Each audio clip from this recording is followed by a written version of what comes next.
கர்த்தர் நல்லவர், கர்த்தர் நல்லவர், கர்த்தர் நல்லவர். Praise the Lord. கர்த்தருடைய நாமத்துக்கு மகிமை, கிருபை, தயை உண்டாவதாக. மீண்டும் ஒரு விசை உங்களுடைய ஞாபகார்த்தத்துக்காக அதே வசனத்தை வாசிக்கிறேன். ஏசாயா 3:20.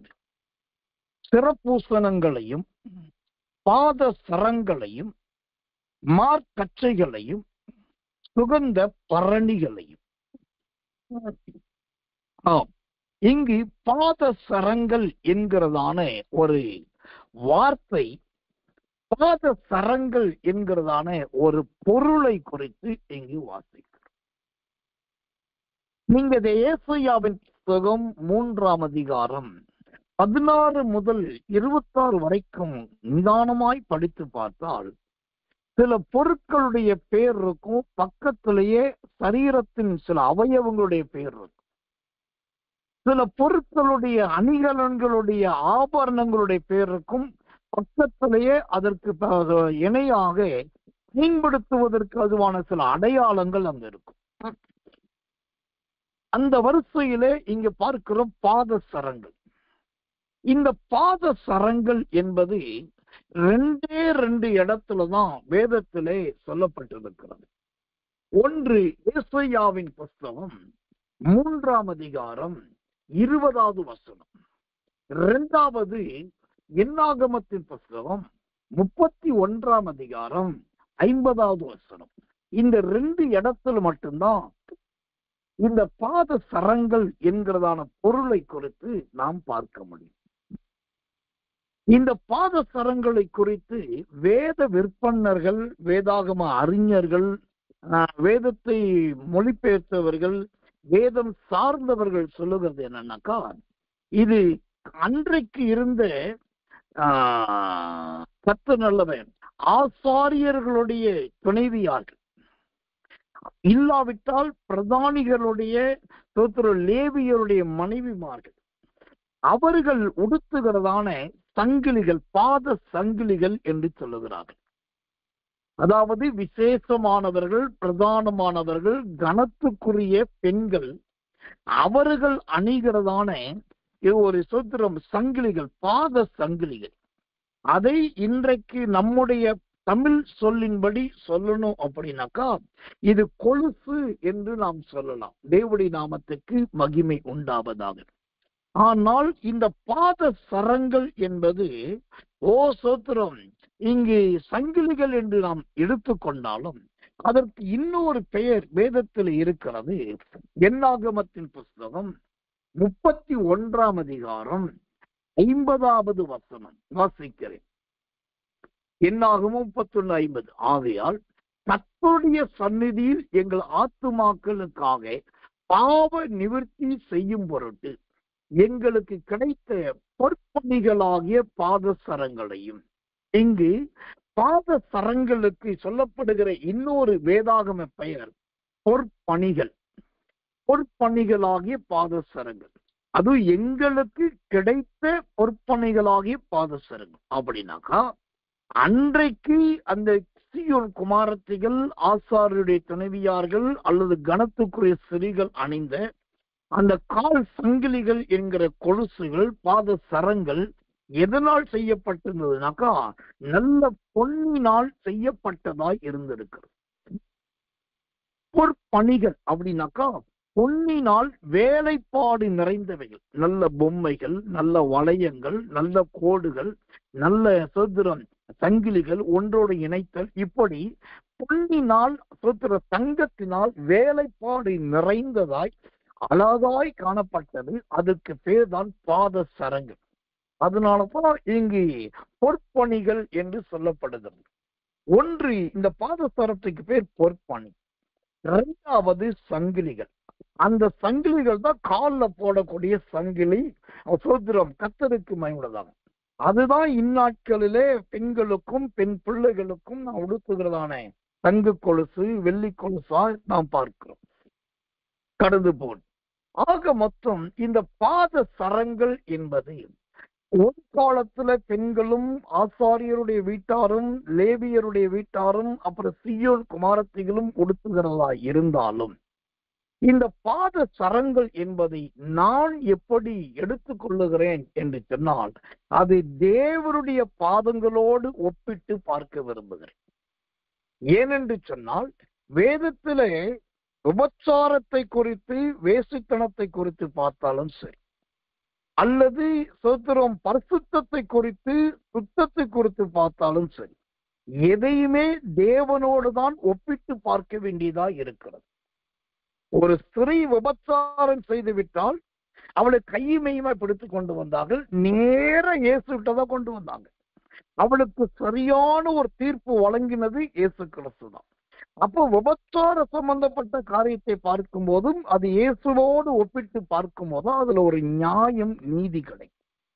சரி, பரிசுத்தம் சுத்தத்தை குறித்து பார்க்கும் போதும் அது தேவனோடு ஒப்பிட்டு பார்த்தால்தான் சரியான ஒரு பரிசுத்தம் காணப்படும். அந்த பரிசுத்தத்துக்கு ஏதுவான மனிதர்கள் வாழ்ந்தவர்கள் யார் என்று பார்க்கும்போது, யோவா ஸ்நானகன் நல்ல ஒரு பரிசுத்தத்துக்கு ஏதுவான ஒரு மனுஷன்.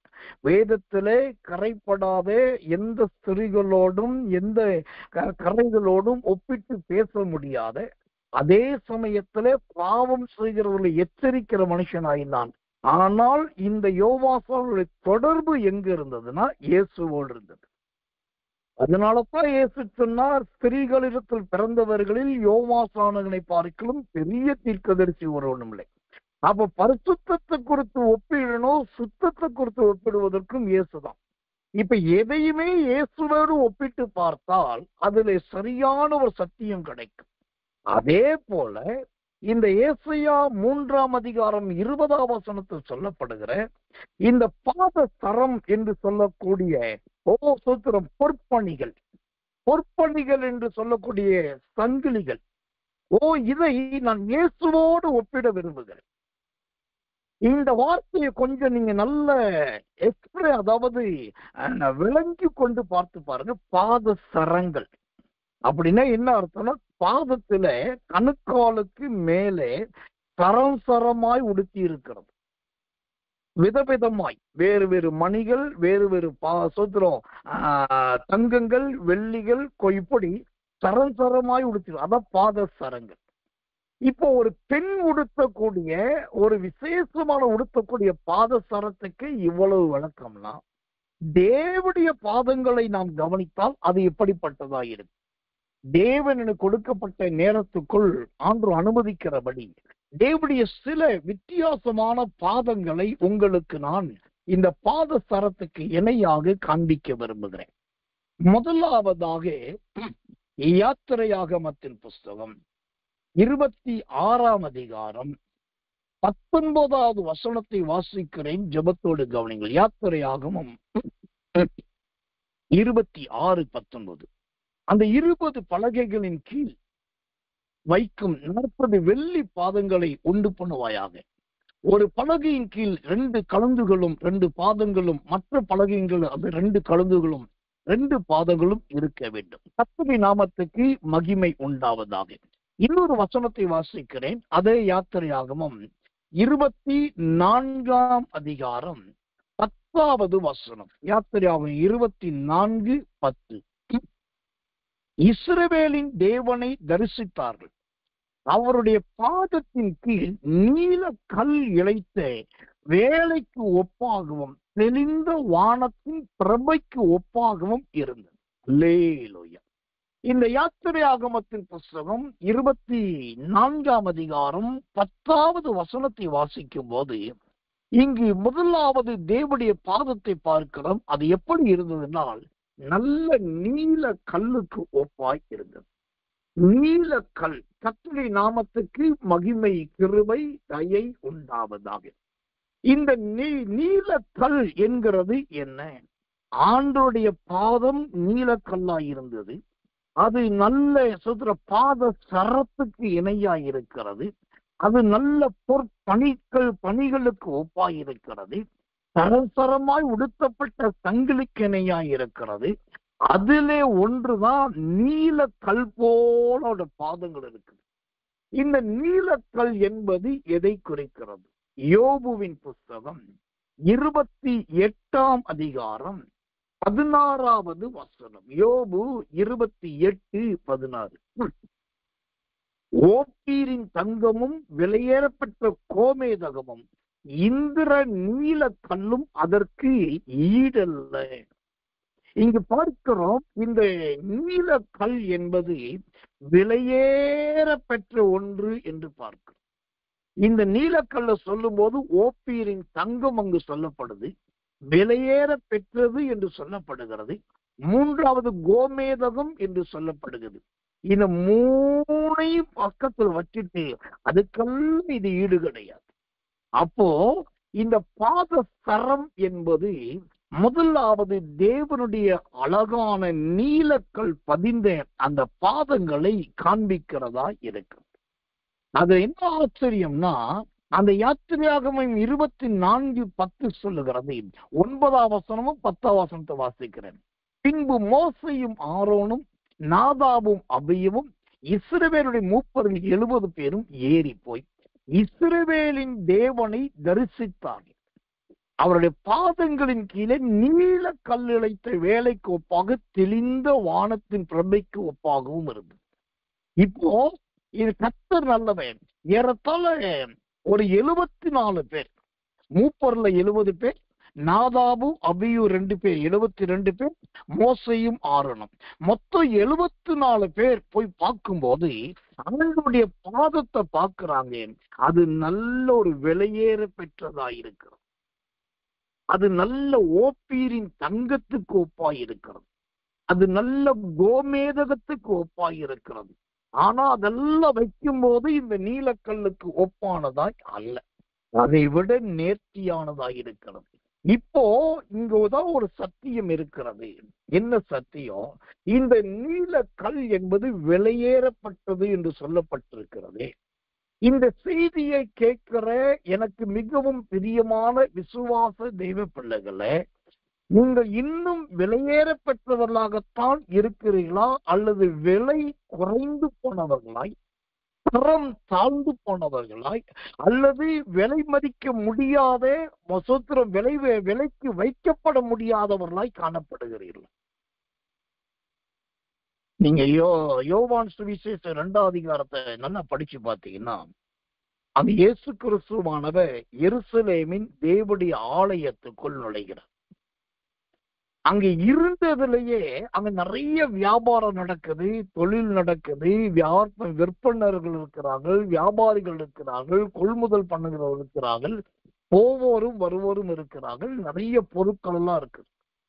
ஆனா அங்க இருந்ததுலயே ரொம்ப விலையேறப்பட்டது எது தெரியுமா? எத்தனை பேருக்கு அது தெரியும் தெரியல.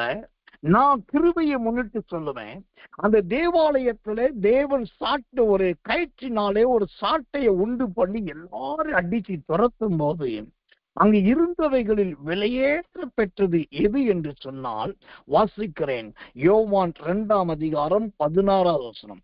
புறா விற்கிறவர்களை நோக்கி, இவைகளை இவ்விடத்திலிருந்து எடுத்து கொண்டு போங்கள், என் பிதாவின் வீட்டை வியாபார வீடாக்காதீர்கள். அங்க இருந்த காசு பணம் இருந்தது, காசுக்காரர்கள் இருந்தார்கள், காசு கொட்டி வைக்கிற கல்லா பெட்டி இருந்தது, அப்புறம் சோத்திரம் காட்டுப்புறாக்கள் இருந்தது, புறா குஞ்சுகள் இருந்தது, பலி செலுத்த விட ஆடு இருந்தது, மாடு இருந்தது, எல்லாம் இருந்ததுங்க. அதுலயே ரொம்ப விலையேறப்பட்டது எதுனா இந்த புறாக்கள் மட்டும்தான். ஏன் இந்த புறாவை அந்த எருசலேமின் ஆலயத்துல இருந்ததுலயே விலையேறப்பட்டதுன்னு சொல்றேன்னா, நீங்க பைபிள் நல்லா படிச்சு பாருங்க. அந்த 15ஆம் வசனம் சொல்லுது, கயிற்றினால் ஒரு சவுக்கை உண்டு பண்ணி அவர்கள் யாவரையும் ஆடு மாடுகளையும் தேவாலயத்துக்கு புறம்பே துரத்தி விட்டு காசுக்காருடைய காசுகளை கொட்டி பலகைகளை கவிழ்த்து போட்டார். எல்லாத்தையும் துரத்திட்டாரு, எல்லாத்தையும் கொட்டிட்டாரு, ஓசோத்திரம் எல்லாத்தையும் கவிழ்த்திட்டாரு. துரத்தினவர், கவிழ்த்தவர், கொட்டினவர்.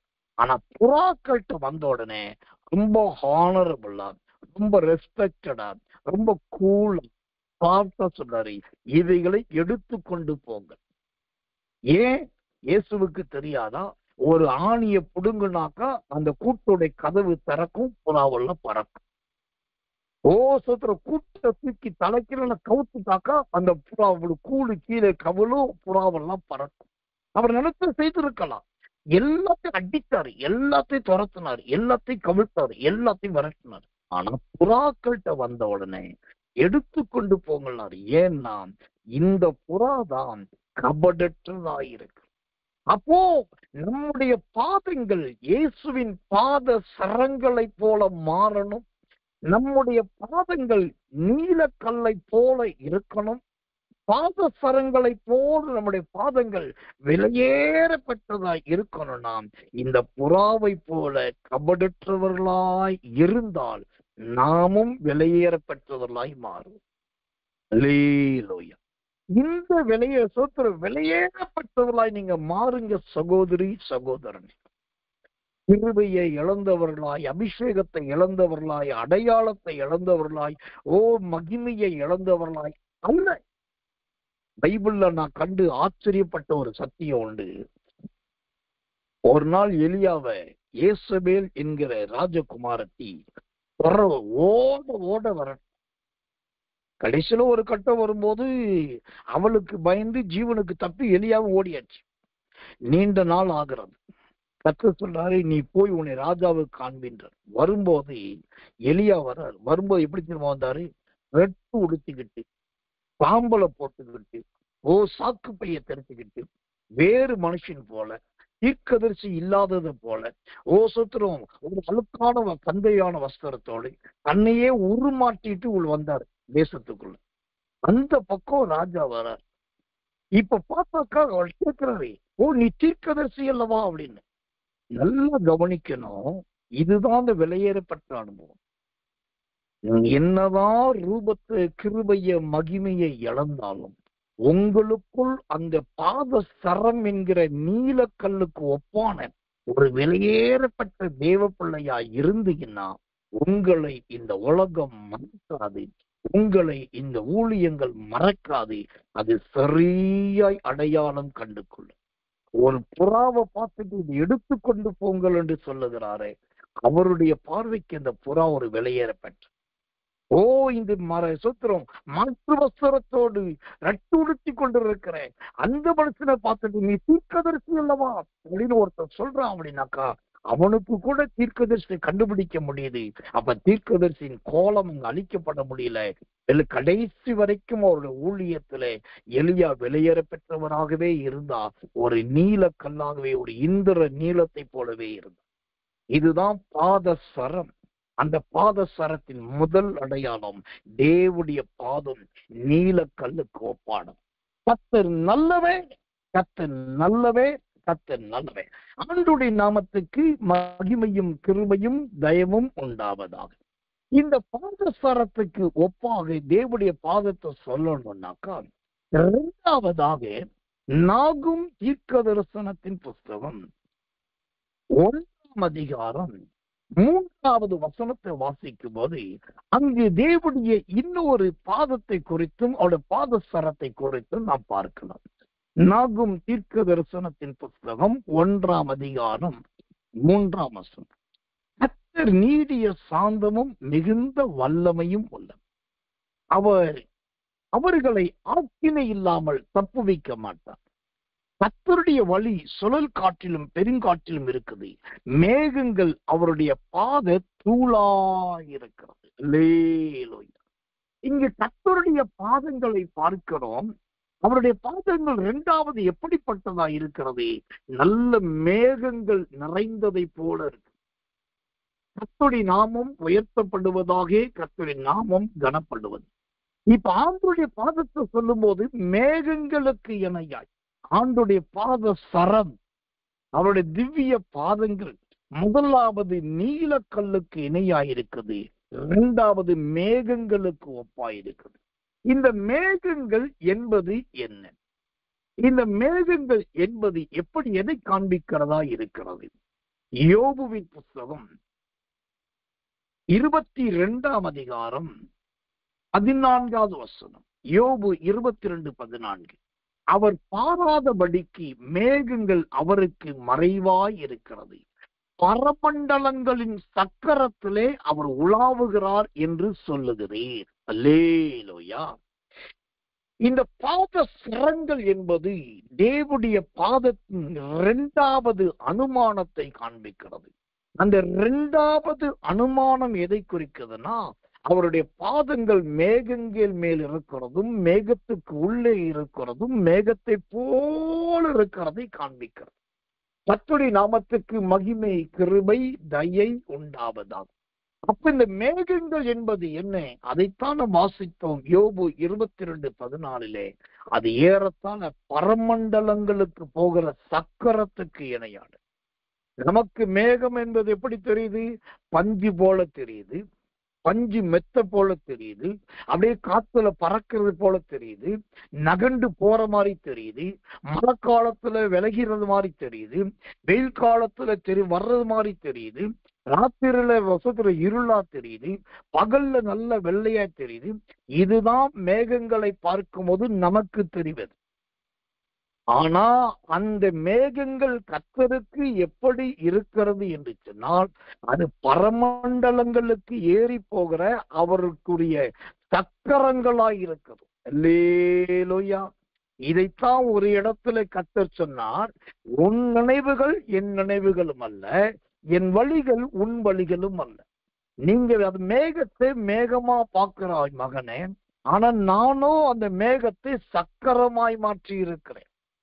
உங்களுடைய கண்களுக்கு அது மேகம், என்னுடைய பாதங்களுக்கு அந்த சக்கரம். இதுல இருந்து நமக்கு என்ன தெரிகிறது? இந்த மேகம் என்பது எங்க இருக்கிறது? நம்முடைய தலைக்கு மேலே இருக்கு. இந்த மேகம் எங்க இருக்கிறது? வானத்துக்கு கீழே இருக்குது. இந்த மேகம் எங்க இருக்கிறது? ஆகாய மண்டலங்களில் இது ஒரு பகுதியா இருக்கு. இப்போ மேகங்கள் எப்படி மேலே இருக்கிறதோ அதே போல ஒவ்வொரு தேவர்களுடைய ஆவிக்குரிய அனுபவங்கள் மேலானதா இருக்கணும். அதனாலதான் ஆதிகால போதகர்கள், முன்னாள் மெய்ப்பர்கள் பேசும்போது பன்றியானது உயிரோடு இருக்கிற வரைக்கும் அதுக்கு வானம் தெரியாது.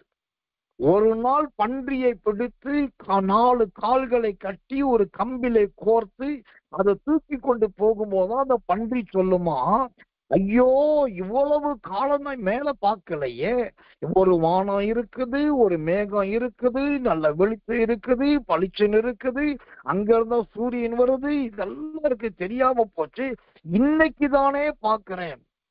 அதனால பழைய ஊழியக்காரர் சொல்லுவார்கள், பன்றிகளை போல நாம் கீழ் நோக்கினவர்களாய், தரை நோக்கினவர்களாய், பூமிக்குரியவர்களை மட்டும் தேடுகிறவர்களாய் அல்ல. நம்முடைய கண்கள் எப்படி இருக்கணும்? ஒட்டக சிவிங்கியை போல இருக்கும். ஏன் ஒட்டக சிவிங்கியை சொல்லுகிறேன் என்று சொன்னால், கர்த்தருடைய நாமத்துக்கு மகிமை உண்டு. ஒட்டக சிவிங்கிக்கு ஒரே நேரத்தில் 4 திசையிலும் கண்கள் தெரியும். அதோடைய பார்வை கர்த்தர் நல்லவன். அது 4 திசையிலும் கண் தெரியக்கூடியதுதான் ஒட்டக சிவிங்கி. ஓ கர்த்தருடைய நாமத்துக்கு மகிமை உண்டாவதாக. அப்போ அது ஒரு பக்கம் நிற்கும். ஆனால் சோதரம் அந்த நிக்கிறது ஒரு பக்கம் ஆனாலும் அது வடக்கையும் பார்க்கும், தெற்கையும் பார்க்கும்.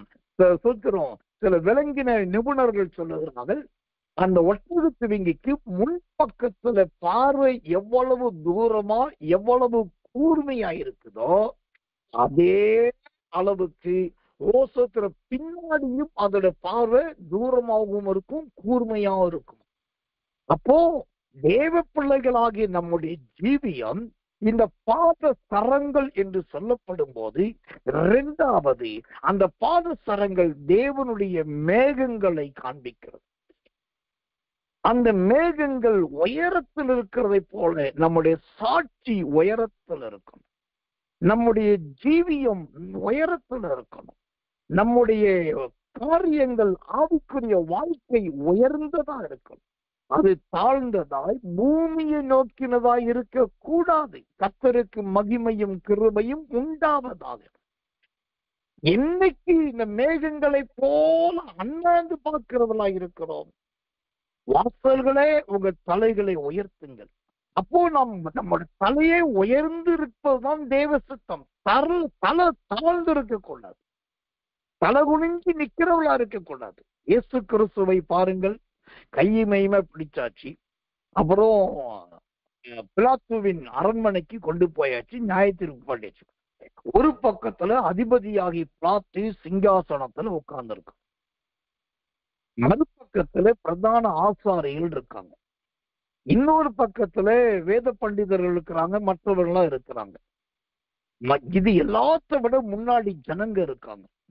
இவ்வளவு பேர் இருக்க ஒவ்வொருத்தனும் ஒவ்வொரு விதமா இயேசுவை பழி தீர்க்கிறான், ஒவ்வொருத்தனும் ஒவ்வொரு விதமா குற்றம் சாட்டான்.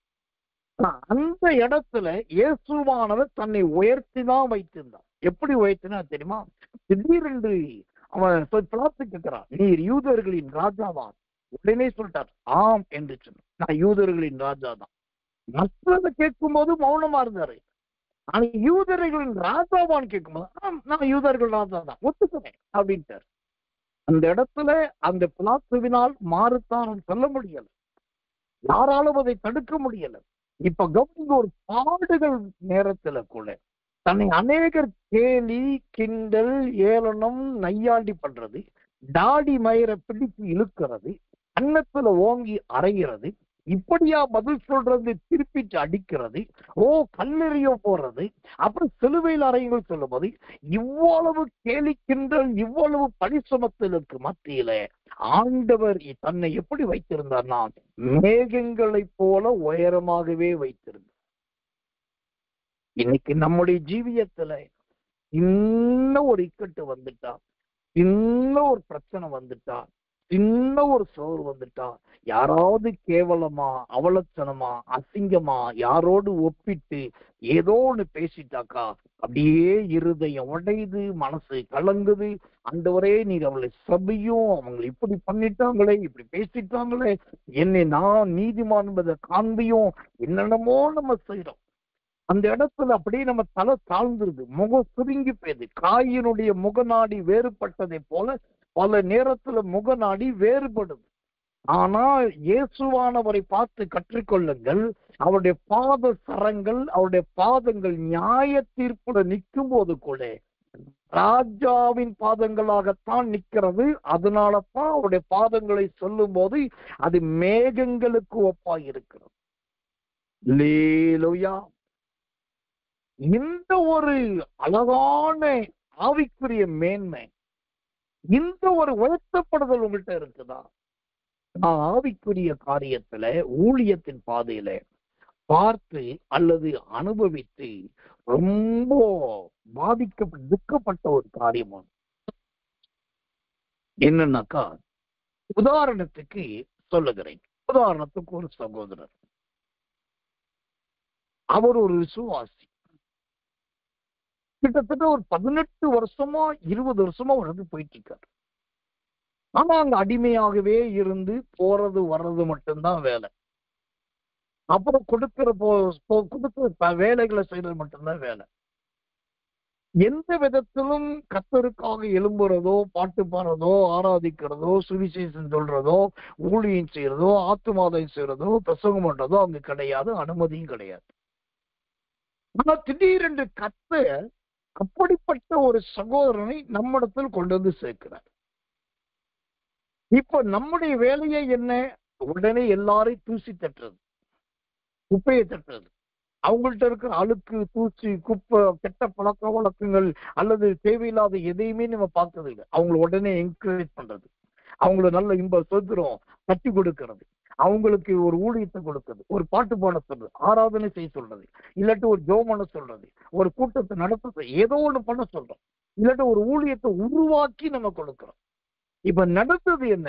ஆண்டாண்டு காலங்களாய் ஒரு இடத்துல தலை குனிந்து கீழ்த்தரத்துல அடிமையாகவே இருந்த அவர்களை நாம் அழைத்து அவர்களுக்கு உற்சாகமூட்டி, இதை செய்யுங்க அதை செய்யுங்க, அவங்கள போய் பாருங்க, இவங்கள பாருங்க, இப்படிதான் பண்ணணும் அப்படிதான் பண்ணணும்னு சொல்லி நிறைய பயிற்றுவித்து ஊழியத்தை கொடுத்து எல்லாம் செய்யும் போது இவங்க நல்ல அந்த அடிமைத்தனத்திலிருந்து அப்படியே வெளியே வந்துடுவாங்க. வெளியில வந்து இப்ப நம்ம சொல்லிக் கொடுத்த காரியங்களா கற்று நல்ல ஒரு ஊழியத்தை செய்ய ஆரம்பிக்கும். அது என்னன்னா, இந்த கற்றுக் கொடுக்கப்பட்ட ஏறி வந்ததான ஏணிய அப்படியே எட்டி வச்சு சொல்லிக் கொடுத்த ஊழியக்காரனை அப்படியே மெதுவா கைய கழுவிட்டு தனக்கென்று ஒரு பாதை, தனக்கென்று ஒரு ராஜாங்கம், தனக்கென்று ஒரு ஊழியம் தான் ஒண்ணு தெரிந்தெடுத்து அந்த பாதையில போயிடுறது. இப்படி இவர்கள் தனக்கென்று ஒரு ஊழியத்தை உருவாக்கிட்டு போகிறதை குறித்து எவ்வளவானாலும் எல்லளவும் எனக்கு வருத்தம் கிடையாது. ஆனா என்ன வருத்தம்னா, இவ்வளவு உருவாக்கி மேல வந்த பின்பு இன்னும் அவர்கள் மேகத்தின் அளவுக்கு மேல உயரணும். ஆனா அதுக்குள்ள தனக்குன்னு ஒரு பாதை நியமிச்சுட்டு போனதுனால நான் ஊழியத்துல கண்டது பரிசுத்தாவிக்கு முன்னாடி சொல்றேன், அவங்கள அடுத்த வளர்ச்சி அப்படியே நின்றது. ஒரு குறிப்பிட்ட அளவுக்கு மேல அது ஸ்பீடு கிடையாது, அது பிக்கப் ஆகுறது கிடையாது, அடுத்த டெவலப்புக்கு போறது கிடையாது, அடுத்த ஒரு பெரிய விஷன் கிடையாது, அடுத்து அவங்களால முடியல, ஏதோ சில ஸ்ட்ரகிள் வருது. இப்ப என்ன ஆகுது, செய்யற வேலையவே செஞ்சு, செய்த ஊழியத்தை செஞ்சு, போன இடத்துக்கு போய் வந்த இடத்துக்கு வந்து அதையே அப்படியே செய்துட்டு இருக்கோம். ஆனால் கர்த்தர் ஒரு பாத சரத்திலே கீழே இரு என்று சொல்லி மேகத்தின் அளவுக்கு உயர்த்தி பாடுகள் வந்தாலும் நிலைத்து நிற்கக்கூடிய ஒரு ராஜ்யமேன்மை அடையக்கூடிய அளவுக்கு பொறுமையாய் இருந்திருந்தா அவர்களை தேவன் ஊழியக்காரராகவும் ஊழியக்காரியாய் மட்டும் அங்கீகரித்திருக்க மாட்டார், அவர்களை மேகங்களை போல உயர்த்திடும். ஆனால் இப்பொழுது பல சாக்குகள், பல நொண்டி சாக்குகள், பல காரணங்கள், இங்க இப்படி சொல்றாங்க பாஸ்டர், நான் அதை பார்க்கணும் பாஸ்டர், இந்த ஊழியத்தை செய்யணும், அதை செய்யணும், எனக்கு அது சரியா இருக்கு, டைமே கிடையாது, இவ்வளவு காலம் என்ன செய்தீர்கள், எதுவுமே செய்யலையே, இப்ப மட்டும் ஏன் முடியல?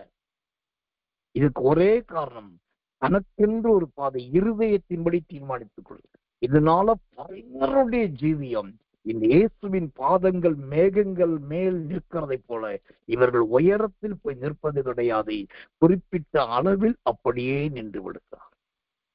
உங்களுக்கு நான் சொல்றேன், நீங்க வளரும் போது, நீங்க மேலே வரும்போது, தரிசனங்கள் காணும் போது, நிறைய கற்றுக்கொள்ளும் போது, வெளியிலிருந்து சன்பல்லாத்துக்கள் வருவார்கள், வெளியிலிருந்து தொபியாக்கள் வருவார்கள், வெளியிலிருந்து யூதாசுக்கள் வருவார்கள், வெளியிலிருந்து ஆகான்கள் வருவார்கள், வெளியிலிருந்து மார்த்தாள்கள் வருவார்கள், வெளியிலிருந்து ஏசபேல்கள் வருவார்கள், வெளியிலிருந்து யார் யாரோ பல விதமான தீர்க்கதரிசிகள் பலர் வருவாங்க, பல ஆலோசனை கொடுப்பாங்க, இப்படி வேண்டாம் இதை செய் அப்படின்னு சொல்லுவாங்க. எதற்குமே செவி சாய்க்காம அவருடைய பாத சரம் போல, அவருடைய பாதத்தில் அணிவிக்கப்பட்ட மேகத்தை போல, ஓ நான் இன்னும் மேகம் போல உயர்த்தப்படும் வரைக்கும் அப்படியே இருப்பேன் என்று நீங்கள் தாழ்ந்து இருப்பீர்கள் என்று சொன்னால் தேவனுடைய ஊழியக்காரனாகி நான் சவாலிட்டு சொல்லுகிறேன், ஓ பிலாத்துவுக்கு முன்பும், ஓ ஆசாரியர்களுக்கு முன்பும், பல்லறிகிறவர்களுக்கு முன்பும், கன்னத்தில் அறைகிறவனுக்கு முன்பும் இயேசு எப்படி ஆம் நான் யூதர்களின் ராஜா என்று சொல்ல முடிந்ததோ, உங்களையும் தேவன் ராஜாவாய் மாற்றுவார், ராணியாய் மாற்றுவார். வழியிலே நமக்காக ஒரு வழியை தெரிந்து கொள்ளாமல் கர்த்தர் கொடுத்த ஊழியத்திலே, கர்த்தர் கொடுத்த ஊழியக்காரனு கீழே உண்மையாய் தொடர்ந்து செய்யும் போது அந்த ராஜ மேன்மை கிடைக்கும். அதற்கு நாம் இந்த மேகங்களை போல உயர்த்தப்படுவதற்கு நம்மை தாழ்த்த வேண்டும். கர்த்தருடைய நாமத்துக்கு மகிமை, கிருபை, தயை உண்டாவதாம். இந்த பாத சரங்கள் என்பது பொற்பணி அல்லது சங்கிலிகள் என்று சொல்லி அது கிறிஸ்துவின் பாதங்களுக்கு இணையாக நான் உங்களுக்கு சொன்னேன். தேவனுடைய நாமத்துக்கு மகிமை, கிருபை, தயை உண்டாவதாம். முதலாவது அது நீல கல்லை குறித்து பார்த்தோம். இரண்டாவதாக அவருடைய பாதங்கள் மேகங்களை போல் இருக்கிறதாக நாம். மூன்றாவதாக கர்த்தர் நல்லவன், இவருடைய பாதங்கள் எப்படிப்பட்ட பாதங்களா இருக்கிறது? மத்தேயு சுவிசேஷத்தின் புஸ்தகம் 5ஆம் அதிகாரம் 35வது வசனம். மத்தேயு 5:35 வாசிக்கிறேன், ஜெபத்தோடு கவனிங்கள். கர்த்தருடைய நாமத்துக்கு மகிமை, கிருபை, தயை உண்டாவதாக. பூமியின் பேரிலும் சத்தியம் பண்ண வேண்டாம், அது அவருடைய பாதபடி. எருசலேமின் பேரிலும் சத்தியம் பண்ண வேண்டாம், அது மகாராஜாவினுடைய நகரம். அல்லேலூயா. இப்போ தேவனுடைய பாதங்கள் மூன்றாவது எப்படிப்பட்ட பாதங்களாய் மாறிவிட்டது என்று சொன்னால் மகாராஜாவின் பாதங்களாய் மாறிவிட்டது. அல்லேலூயா. எனக்கன்பான தேவ பிள்ளைகளே, சொல்கிறோம் அந்த மகாராஜாவின் அந்த பாதங்களாய், அந்த மகாராஜாவின் ஜீவியமாய் நம்முடைய வாழ்க்கை மாற வேண்டுமே. அந்த மகாராஜா என்றால் யார்? அந்த மகாராஜா என்பது எதை காண்பிக்கிறதா இருக்கிறது? வேதத்திலிருந்து ஒரு வசனத்தை வாசிக்கிறேன், ஜெபத்தோடு கவனிங்கள். கர்த்தருடைய நாமத்துக்கு மகிமையும் கிருபையும் தயவும் உண்டாவதாக. மகாராஜாவை குறித்த ஒரு கிருபையுள்ள வார்த்தை ஏசாயாவின் புஸ்தகம் 36 அதிகாரம் 13வது வசனம். ஏசாயா 36:13. ரப்சாக்கே நின்று கொண்டு யூத பாஷையிலே உரத்த சத்தமாய் அசீரியா ராஜாவாகிய மகாராஜாவுடைய வார்த்தையை கேளுங்கள். மகாராஜாவுடைய வார்த்தையை கேளுங்கள். ஆமென். இப்போ அந்த கிறிஸ்துவின் பாதம் 3வதாக மகாராஜாவின் பாதமாய் அழகாய் மாறிவிட்டது. இந்த மகாராஜா என்றால் என்ன அர்த்தம் தெரியுமா? சொல்லுவாங்க, மகாராஜா என்று சொன்னால் பெரிய ராஜா, மகாராஜா என்று சொன்னால் ராஜாக்களுக்கெல்லாம் ராஜா, மகாராஜா என்று சொன்னால் அவர் தான் உலகத்துல சிறந்த ராஜா. இதெல்லாம் அவங்க சொல்ற சுய விளக்கங்கள். இதுதான் மகாராஜாவுக்கு விளக்கம் கிடையாது. மகாராஜா என்று சொன்னால் அந்த ஏசாயா 36:13 சொல்லுகிறது, ராஜாவாகிய மகாராஜாவுடைய வார்த்தையை கேளுங்கள். ஆமென். இப்போ இந்த மகாராஜா என்று சொன்னால் அது கர்த்தருடைய வார்த்தையை குறிக்கிறது. கர்த்தருடைய வார்த்தை.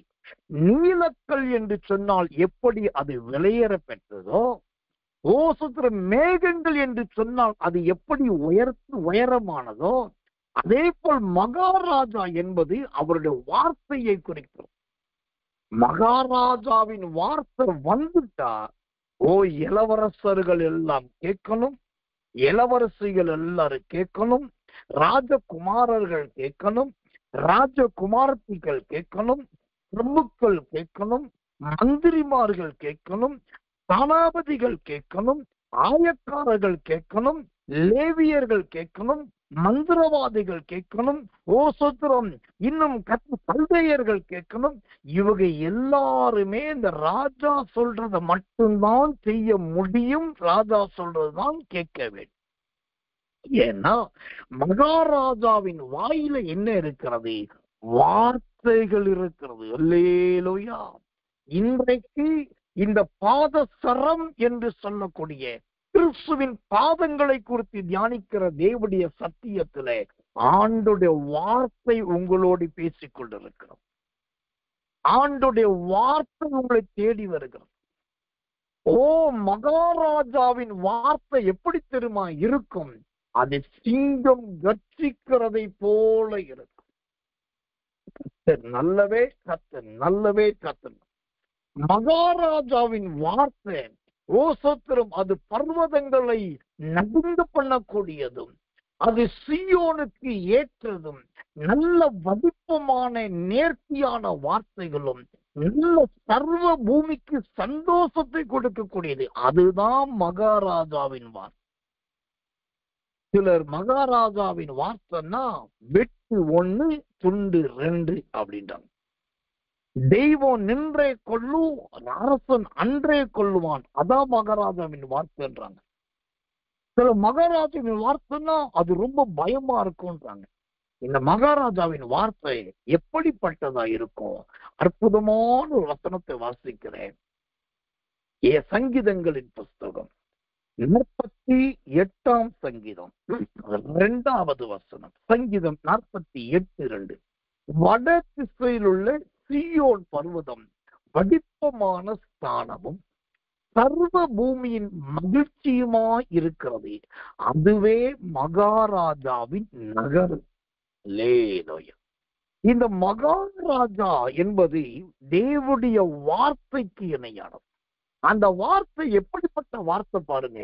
முதலாவது சீயோனுக்கு ஏற்ற வார்த்தையா இருக்குது, 2வது பர்வதத்துக்கு ஏற்ற வார்த்தையா இருக்குது, மூன்றாவது வடிப்பமான வார்த்தையாயிருக்கிறது. நாலாவது ஸ்தானத்துக்குரிய வார்த்தையாயிருக்கிறது. அஞ்சாவது சர்வ பூமிக்குரிய வார்த்தையாயிருக்கிறது.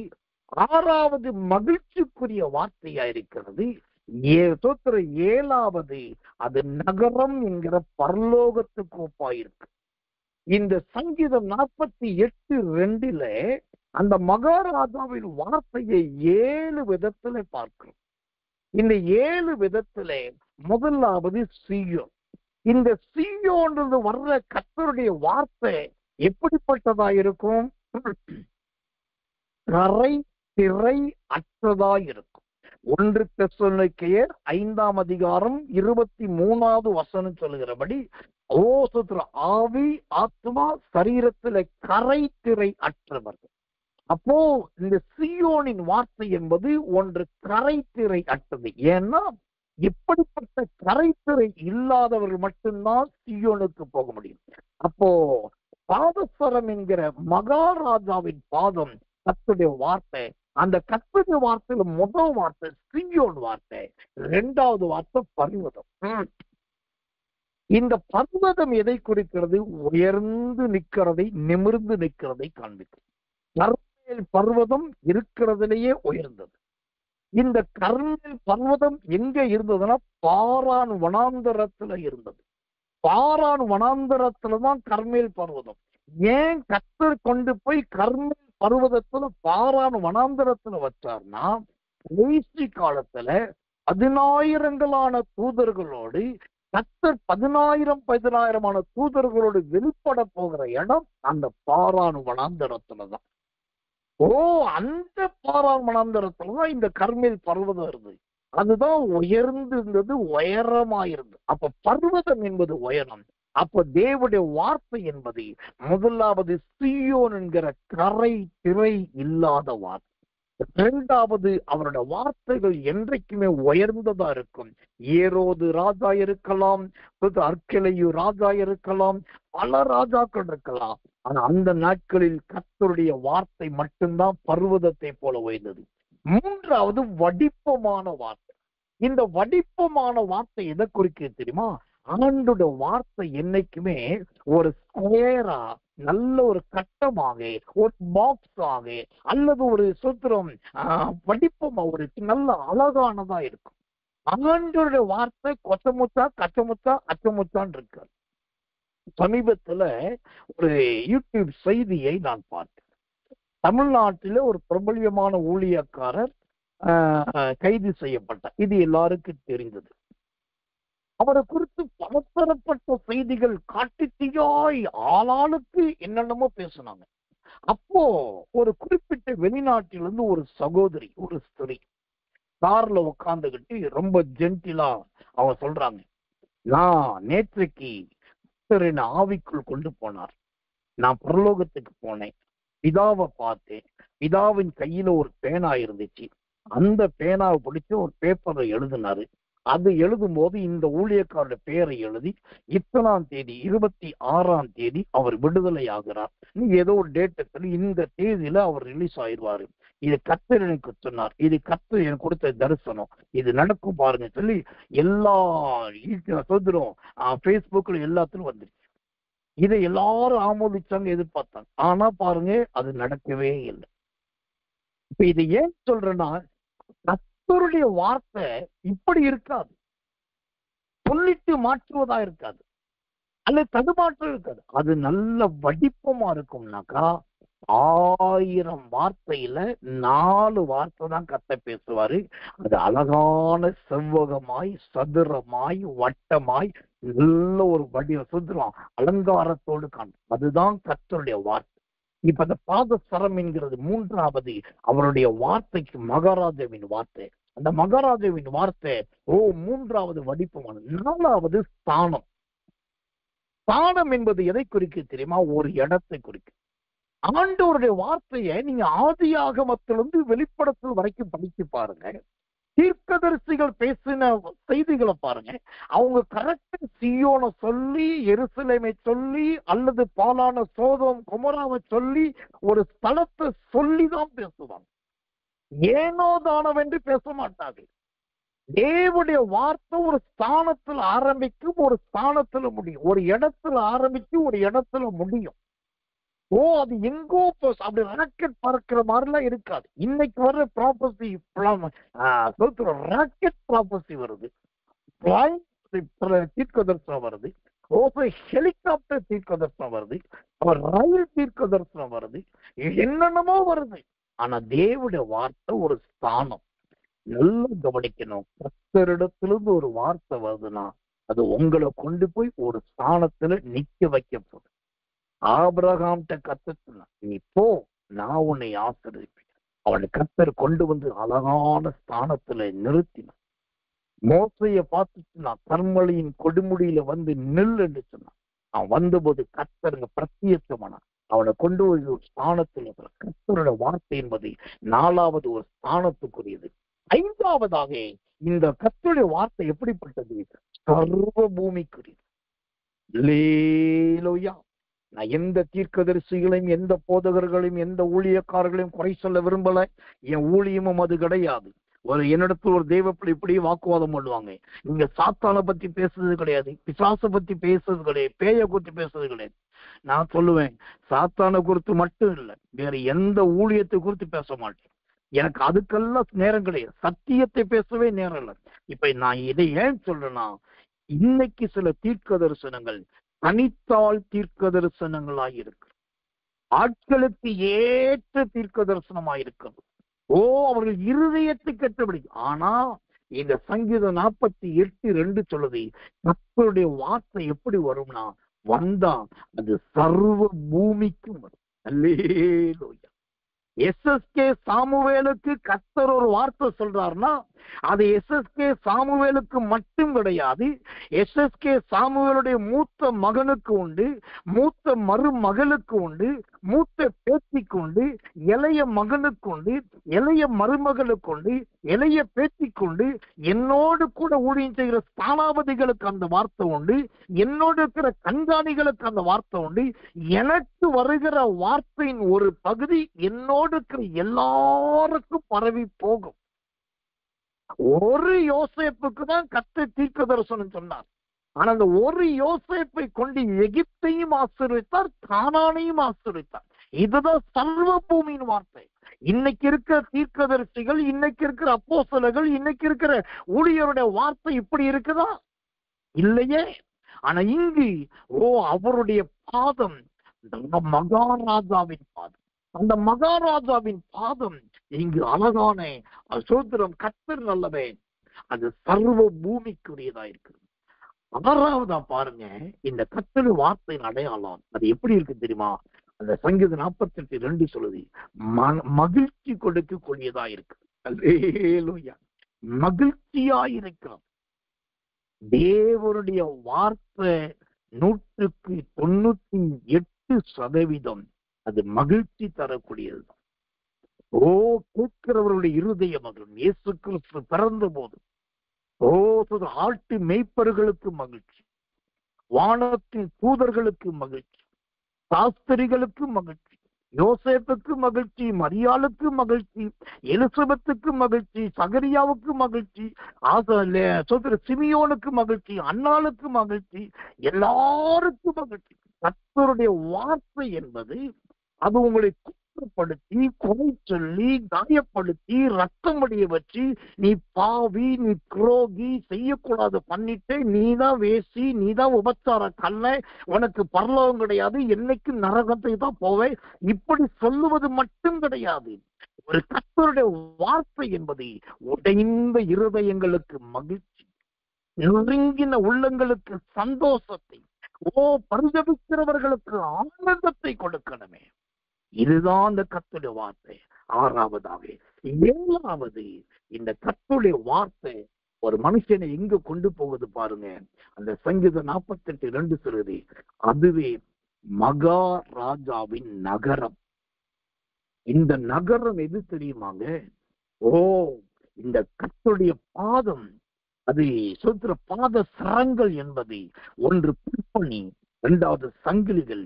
இது ரெண்டுமே கர்த்தருடைய பாதத்தோடு ஒப்பிட்டு பேசுகிறோம். இந்த பாதங்கள் 3வதாக அது மகாராஜாவின் பாதங்கள். இந்த மகாராஜாவின் பாதம் ஒரு தேவ பிள்ளையை எங்க கொண்டு போய் சேர்க்கிறதுன்னு சொன்னா, சுத்திரம் தேவடி நகரத்துக்கு கொண்டு போய் சேர்க்கிறோம். நரகத்துக்கு அல்ல, நகரத்துக்கு. நரகம் என்பது வேறு, நகரம் என்பது வேறு. இந்த சொத்து நரகத்துக்கும் நகரத்துக்கும் என்னையா வித்தியாசம்னா, நரகத்துல நெருப்பு இருக்கும், கந்தகம் இருக்கும். ஆனா நகரத்திலே சமாதானம் இருக்கும், கிறிஸ்துவே வெளிச்சமாயிருப்பார். கடைசியா இந்த நகரத்துக்கு ஒப்பவாய் ஒரே ஒரு வசனத்தை வாசித்து நான் முடிக்கிறேன். வெளிப்படுத்தின விசேஷத்தின் புஸ்தகம் 21ஆம் அதிகாரம் 18வது வசனம். வெளிப்படுத்தல் 21:18. அதன் மதில் வச்சிரக்கல்லால் கட்டப்பட்டிருந்தது. நகரம் தெளிந்த பளிங்குக்கு ஒப்பான சுத்த பொன்னாயிருந்தது. அல்லேலூயா. இந்த கர்த்தருடைய வார்த்தை கடைசியா ஒருவனை எப்படி மாற்றுது பாருங்க, சுத்த பொன்னாய் மாற்றிடுது. இந்த கர்த்தருடைய வார்த்தை ஒருவனை அல்லது ஒருத்தியை எங்க கொண்டு போகுது பாருங்க, கர்த்தருடைய நகரத்துக்கு கொண்டு போகுது. இந்த கர்த்தருடைய வார்த்தை எப்படிப்பட்டதா இருக்கு பாருங்க, அது தேவ ராஜ்யத்தின் வார்த்தையா இருக்கு. இந்த செய்தியை கேட்கிற எனக்கு பிரியமான தேவனுடைய பிள்ளைகளை, உங்க வாழ்க்கையில இப்படிப்பட்ட கர்த்தருடைய வார்த்தை இருக்குதா? இப்படிப்பட்ட கர்த்தருடைய வார்த்தையின் வெளிப்பாடுகள் இருக்குதா? நீங்க பேசுகிற பேச்சு உங்களோடு பேசுகிறவர்களை நரகத்துக்கு கொண்டு போகுதா, நகரத்துக்கு கொண்டு போகுதா? சொல்லி நான் முடிக்கிறேன். ஒருவரை நரகத்துக்கு தள்ளி விடுவதும் ஒருவரை நகரத்துக்கு அழைத்து போவதும் உங்க கையில தான் இருக்கு. நீங்க இந்த மகாராஜாவின் பாதமா மாறணும். மகாராஜாவின் பாதங்கள் என்பது கர்த்தருடைய வார்த்தை. அந்த வார்த்தை என்பது 7 அடையாளங்களை உடையது. அதுல 7வது அடையாளம், நரகத்துக்கு போகக்கூடியவர்களை நகரத்துக்கு அழைத்து கொண்டு போவது. பத்மதீவு யோவானை ஆண்டவர் நகரத்துக்கு அழைத்து கொண்டு போவார். தீர்க்கதரிசியாகிய தானியேலை தேவன் நகரத்துக்கு அழைத்து கொண்டு போனார். ஆதிபிதாவாகிய ஏனோக்கை தேவன் நகரத்துக்கு அழைத்து கொண்டு போனார். எலியா தீர்க்கதரிசியை தேவன் நகரத்துக்கு அழைத்து கொண்டு போனார். இயேசுவானவர் அந்த பளிங்குக்குப்பான நகரத்துக்கு போனார். நம்முடைய ஜீவியம் இந்த பாத சரத்தை போல கர்த்தருடைய வார்த்தையாய் மாறட்டும். நரகத்துக்கு போகிறவர்களை நகரத்துக்கு அழைத்து கொண்டு போவோம். நாமும் அந்த நகரத்திலே போய் காணப்படுவோம். கண்களை மூடுவோம், ஒப்பு கொடுப்போம், ஸ்தோத்திரம் பண்ணி ஜெபம் பண்ணுவோம். எல்லாரும் கர்த்தரை ஸ்தோத்திரம் பண்ணுவோம் இயேசுவின் நாமத்தினாலே.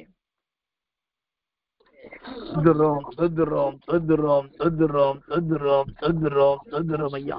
ஹல்லேலூயா. ரீபா லகதட கந்துனி யாக்கல பலபலபக்க கக்கரதகதரத. ரீபட கௌத்துரியா மங்கட பூதுடகத நிக்கத்து கத்தர பரபலபரதியா. Hibi the dog the dog the dog rog the nick rug the nick ராக்கத்தரதர. ஆண்டவரே, உம்முடைய பாத சரங்களாக நல்ல பொற்பணிகளாக, ஆண்டவரே, நல்ல இணைக்கப்பட்ட சங்கிலிகளாக எங்களை மாற்றுவீராக. கர்த்தருடைய பாதம் என்கிறதான ஆண்டவரே, இந்த நீல கல்லுக்கு ஒப்பான வெளியேற பெற்றவர்களாய் மாற்றுவீராக. கர்த்தருடைய பாதம் என்கிற அந்த மேகங்களுக்கு ஒப்பாக உயர்ந்த அனுபவத்தை கற்றுடுவீராக. கர்த்தருடைய பாதம் என்கிற ஆண்டவரே மகாராஜாவின் பாதங்களாய் அது கர்த்தருடைய வார்த்தையாய் எங்களுக்குள் இருப்பதாக. அந்த கர்த்தருடைய வார்த்தை நரகத்துக்கு அல்ல, நாங்கள் அநேகரை நகரத்துக்கு அழைத்து சொல்லுகிற அந்த தேவ வார்த்தையாய் மாறுவதாக.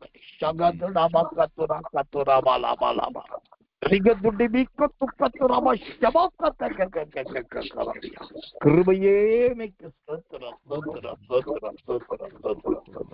ஆமென். ஆமென். நாம் ஜெபிப்போம்.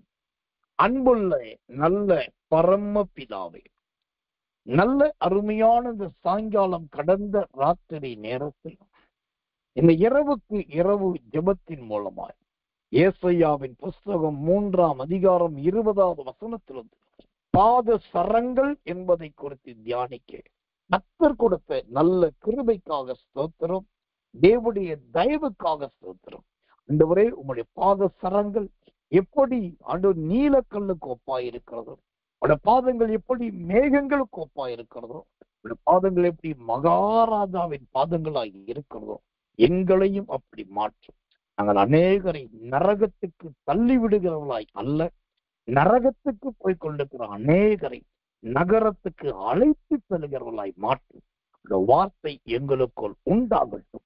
சங்கீதம் 48 சொல்லப்பட்ட அந்த 7 விதமான கர்த்தருடைய வார்த்தை அப்படியே பிரதிபலிப்பதாக இரவிலோட பிள்ளைகளுக்கு நல்ல நிறுத்திருக்காரும். இந்த செய்தியை கேட்கிறவருடைய பிள்ளைகள் வார்த்தையினாலும் வசனங்களினாலும் ஆரோக்கியத்தினாலும் பிரிவினாலும் நிரம்பட்டும். இயேசுவின் ரத்தம் ஜெயம். இயேசுவின் நாமத்தில் ஜெபிக்கிறோம் நல்ல பிதாவே. ஆமென், ஆமென், ஆமென்.